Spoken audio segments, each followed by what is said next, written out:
បាទជម្រាបសួរទេសជនទីស្រឡាញ់ថ្ងៃនេះពិភពទូភ្នំស្រ័យគុណខ្មែរមក review ក៏ដូចជាមកបង្ហាញពីទូភ្នំមួយខ្នាតសេរីទូចបំផុតប្រចាំតកូលពិភពទូភ្នំស្រ័យគុណខ្មែរនេះបាទគឺប្រភេទខ្នាត176ពងដែលមាន2ជាន់បាទសម្រាប់ពងមាន់គឺបាន176ពងពងទាបអាចបាន130ពងបាទពងកងានអាចបាន60ពងជាងបាទសម្រាប់ពងក្រួចបានដល់ទៅ400គ្រាប់442គ្រាប់ណាបាទពងក្រួចខ្នាតនេះបាទអញ្ចឹងបងប្អូនយកទៅប្រើអាចដាក់ពងកងានមកកញ្ច្រែងក៏បានណាពងទាមកកញ្ច្រែងក៏បានហើយចង់ដូរដាក់ពងមាន់ទៀតក៏បានពងក្រួយក៏ត្រូវណាបាទអរគុណ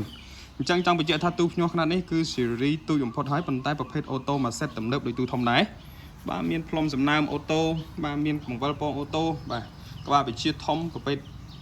បាទប្រភេទពួក XM18D ដែលបងប្អូនយកទៅប្រើប្រាស់ហ្នឹងគឺធានាបានទាំងគុណភាពនិងអត្រាញាស់ខ្ពស់ណាបាទខ្នាតនេះគឺតម្លៃសមរម្យបាទគុណភាពក៏ល្អធានាជូន free ដឹកជញ្ជូន25ខែក្រុងបាទសម្រាប់ទូនេះដែរបាទគឺខ្ញុំធ្វើផលិតសម្រាប់ចម្រាំងណាឥឡូវនេះខ្ញុំអាប់ដេតកាត់កដាលនេះចេញដើម្បីស្រួលបងប្អូនដាក់កញ្ច្រែងឬកូនចូលបានតែម្ដងបាទมันពិបាកណាបាទគឺស្អាតមែនតើមកអែមបាទអញ្ចឹងបងប្អូនដែលចង់បានទូភ្ញាស់ណាទូនេះក៏មាន UV ជូនដែរបាទដាក់ UV ជូនបាទខ្នាតតូចទេតែដាក់ UV ជូនណាបាទនេះដង្ហើគឺគាត់តែចង់បិទបើកជាមួយនឹងកុងតាក់ fan នេះបាទដង្ហើនោះលេងធ្វើការបាទបិទបើកដង្ហើមកស្រួលបាទ